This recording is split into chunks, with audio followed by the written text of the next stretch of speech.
You clap your hands and you swing out wide.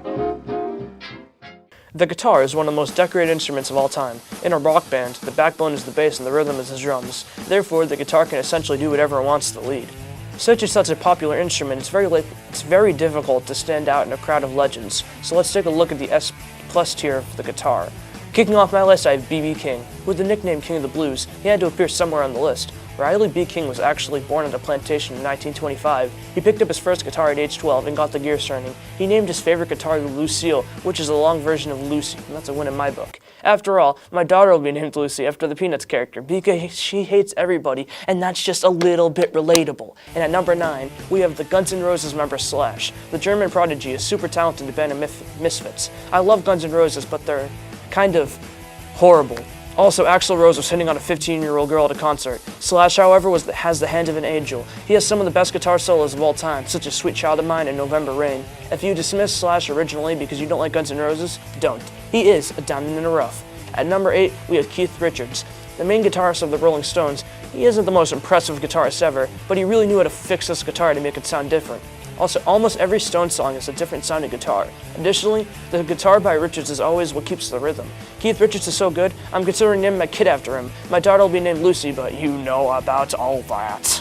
At number 7, Alex Lifeson from Rush. I actually kind of regret not adding Rush to my top 10 bands of all time. Neil Peart, Geddy Lee, and Alex Lifeson are stupid talented. The Canadian trio is also super underrated, and Alex, while probably being the weakest link, is still a solid guitarist. In a 3-man band, it isn't easy being a guitarist, but Lifeson kills it, either keeping rhythm or having a solo. He shreds his strings like I shred my midterms so my mom didn't see my grades. At number 6, we're going really back in time with Chuck Berry. Technically, he shouldn't be this high, but I'm putting him here so high because he was one of the first mainstream guitarists. You probably already heard his most popular track, Johnny Be Good, or Run Rudolph Run, which is actually the name.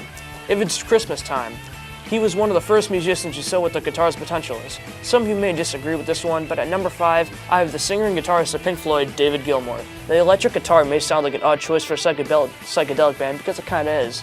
Pink Floyd was originally a psychedelic-only band until Gilmour joined and they became a psychedelic rock band. While the top dog was still Roger Waters, Gilmour's guitar was the only thing that the first 2 albums lacked and desperately needed to stand out. The fundamentals of the electric guitar is something that a novice such as myself couldn't comprehend. The fact that Gilmour mastered a genre that many thought couldn't have a guitar with a guitar proves how devoted he was. I can't imagine having a cigar comfortably numb without him.